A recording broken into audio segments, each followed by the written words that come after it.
प्रिय विद्यार्थियों नमस्कार। Digi lessons from the house of Navankur में एक फिर से आप सभी का स्वागत है।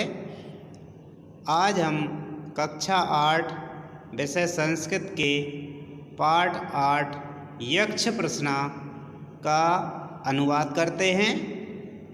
छात्रों, पहला पैराग्राफ इस प्रकार है। महाभारतस्य यक्ष प्रश्न अत्यंतम प्रसिद्धा सन्ति। महाभारत के यक्ष प्रश्न बहुत ही प्रसिद्ध हैं। अर्थात जो महाभारत है उसका एक भाग है वन पर्व, जिसमें पांडवों को वनवास दिया जाता है। तो उसी वनवास काल के समय यक्ष प्रश्न का वर्णन मिलता है। तो छात्रों, महाभारतस्य यक्ष प्रश्न अत्यंतम प्रसिद्धा सन्ति। महाभारत के यक्ष प्रश्न बहुत ही प्रसिद्ध हैं। वन पर्व कथानुसारम, वन पर्व की कथा के अनुसार महाभारत पर्व के रूप में लिखी गई है। अर्थात महाभारत के जो पाठ हैं उनको पर्व बोला जाता है। तो यहाँ वन पर्व की कथा के अनुसार वनवास काले, वनवास के समय में एकदा अर्थात एक बार पांडवः वने विचरन्ता आसन, पांडव वन में घूम रहे थे, विचरण कर रहे थे। मार्गे द्रौपदी जलम अयाचत, रास्ते में द्रौपदी ने जल मांगा। अयाचत का अर्थ है मांगा। प्रथमम सहदेवा पात्रम नीत्वा जलम नेतुम समीपवर्तिनम एकम तड़ागम अगच्छत। सबसे पहले सहदेव, जो सभी पांडवों में सबसे छोटा भाई था, वह तो सबसे पहले सहदेव पात्रम नीत्वा, पात्र लेकर, नीत्वा का अर्थ है लेकर, बर्तन लेकर, जलम आने तुम, जल लेने के लिए, समीपवर्तिनम एकम तड़ागम अगच्छत, पास में स्थित एक तालाब पर गया। अगच्छत अर्थात गया, तड़ागम यानी तालाब पर, पास में स्थित एक तालाब पर गया। परम न प्रत्यागच्छन, परंतु लौटा नहीं। परम न प्रत्यागच्छत, परंतु लौटा नहीं। एवं क्रमेण, इसी प्रकार, एवं का अर्थ है इसी प्रकार, क्रमेण यानी क्रम से, इसी प्रकार क्रम से नकुलार्जुन भीमा अगच्छन, नकुल, अर्जुन और भीम गए। परम ते अपि न प्रत्यागच्छन, परंतु वे भी नहीं लौटे।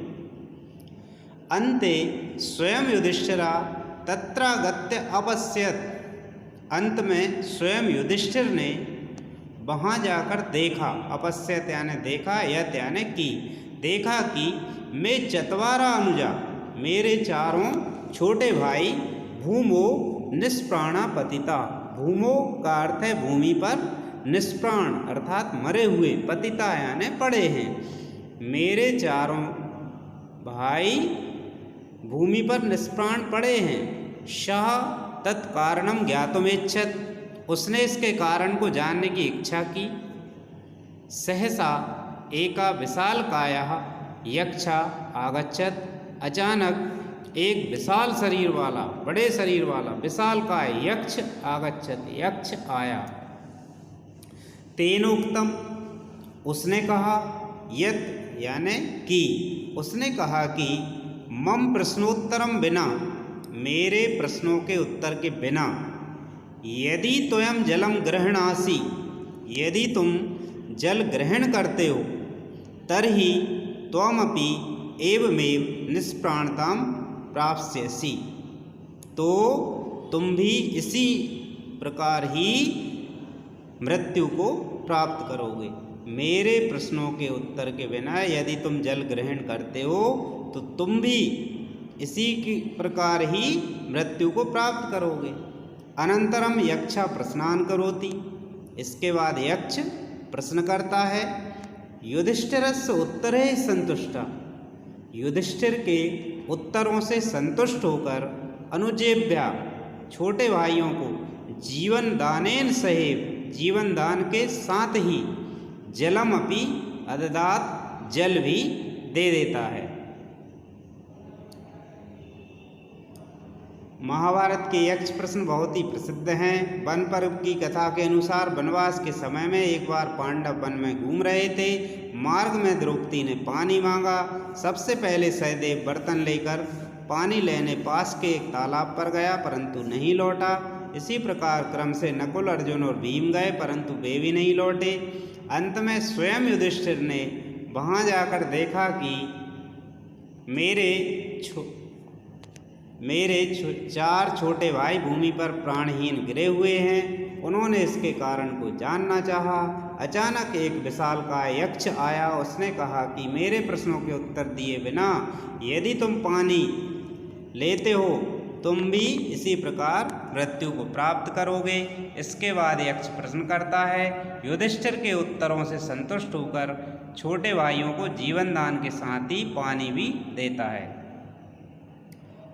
पहला श्लोक यक्ष उवाच। यहाँ उवाच का मतलब है कहा या पूछा। यक्ष ने पूछा, कैन स्वे क्षोत्रियो भवति, कैन स्वे विंदते महत, कैन द्वितीयवान भवति राजन, कैन च बुद्धिमान। अनुवाद है, हे राजन, मनुष्य श्रोत्रियो अर्थात वेद में प्रवीण, वेदों में प्रवीण किससे होता है? महत पद बड़ा स्थान किससे प्राप्त करता है? द्वितीयवान यानी दूसरे साथी से युक्त या दूसरे हृदय के समान किससे होता है? और बुद्धिमान किससे होता है? युधिष्ठिर उवाच। युधिष्ठिर ने उत्तर दिया, श्रुतेन श्रोत्रियो भवति अर्थात मनुष्य वेदों के अध्ययन से श्रोत्रिय होता है। तपसा विंदते महत तपस्या से महानता प्राप्त करता है। धृत्या द्वितीयवान भवति धारण करने से, धैर्य धारण करने से दूसरे हृदय के समान होता है। और बुद्धिमान वृद्ध सेवया और वृद्धों की सेवा करने से, बुजुर्गों की सेवा करने से मनुष्य जो है बुद्धिमान होता है। यक्ष प्रश्न करता है, किम स्वेद गुरुतरम भूमे, किम स्वेद उच्चतरम च खात, किम स्वेद शीघ्रतरम वायु, किम स्वेद बहुतरी तृणात्। अर्थात यक्ष बोला, पृथ्वी से भारी क्या है? पृथ्वी से भी भारी, पृथ्वी से भी वजनदार क्या है? आकाश से अधिक ऊंचा क्या है? वायु से तेज क्या है? और तिनके से भी अधिक क्या होता है? क्या है?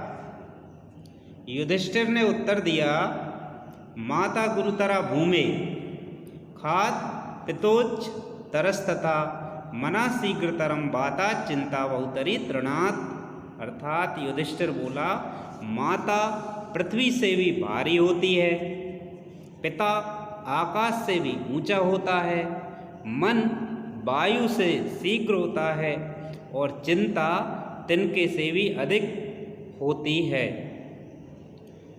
यक्ष फिर से प्रश्न करता है, किम स्वित प्रवस्तो मित्रम, किम स्वेद मित्रम ग्रहे सता आतुरस्य च किम मित्रम, किम स्वे मित्रम मरिष्यता।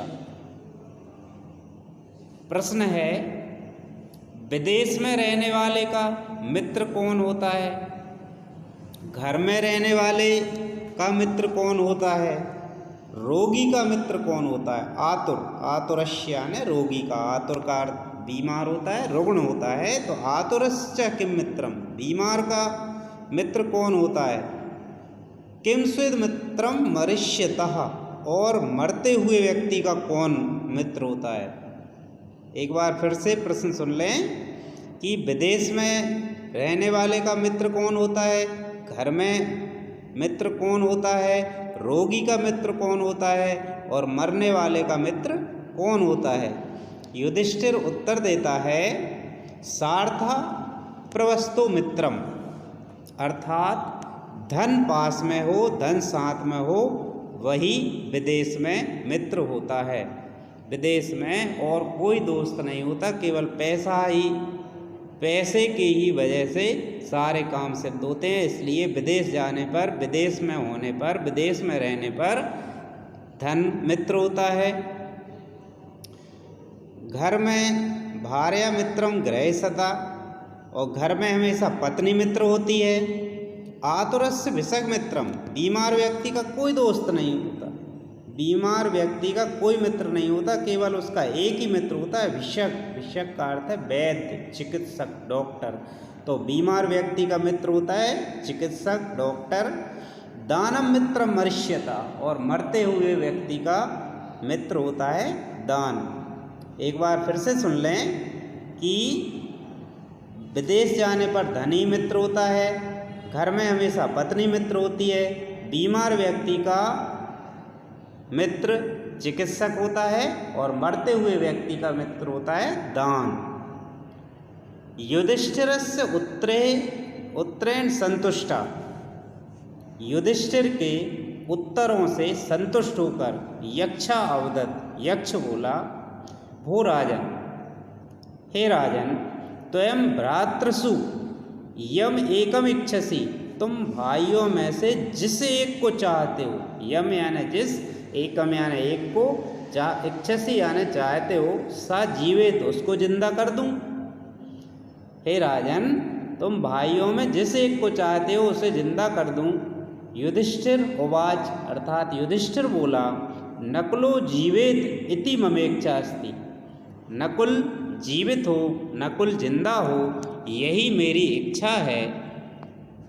यक्ष बोला, प्रियस्ते भीमसेनो यम अर्जुनो व परायणम तत्कस्मान नकुलम राजन सापत्नम जीवमिच्छामि। यक्ष बोलता है कि भीम और अर्जुन जैसे महारथी, महाबली और तुम्हारी आज्ञा का हमेशा पालन करने वाले इतने शक्तिशाली तुम्हारे भाई हैं, फिर तुम जो सौतेला भाई है नकुल, उसको क्यों जिंदा करना चाहते हो, क्यों जीवित करना चाहते हो? युधिष्ठिर बोला, यथा कुंती तथा माद्री, जैसी कुंती है मेरे लिए, जैसी कुंती है वैसी ही माद्री है। विशेषो नास्ति में तयो, मेरे लिए दोनों में से दोनों ही विशेष हैं। क्योंकि आपको पता होगा कि पांडवों की दो माताएं थीं, एक कुंती जिसके युधिष्ठिर, भीम और अर्जुन पुत्र थे, और एक थी माद्री जिनके नकुल और सहदेव पुत्र थे। तो युधिष्ठिर कह रहा है मेरे लिए जैसी कुंती है वैसी ही माद्री है, और माद्री का भी एक पुत्र नकुल जीवित रहेगा, और मैं कुंती का जीवित हूँ ही, इसलिए मैं चाहता हूँ कि नकुल को आप जीवित कर दें।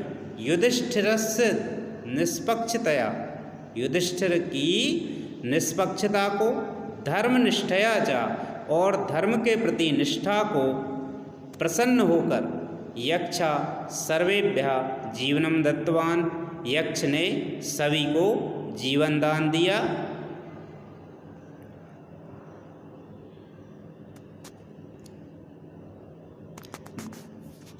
अनुवाद। युधिष्ठिर ने कहा कि हे यक्ष, जैसी मेरे लिए कुंती वैसी माद्री है, दोनों में अंतर नहीं है, दोनों के प्रति समान भाव रखना चाहता हूँ, इसलिए नकुल जीवित हो। युधिष्ठिर की निष्पक्षता और धर्मनिष्ठा से प्रसन्न यक्ष ने सभी को जीवन दान दिया। धन्यवाद छात्रों।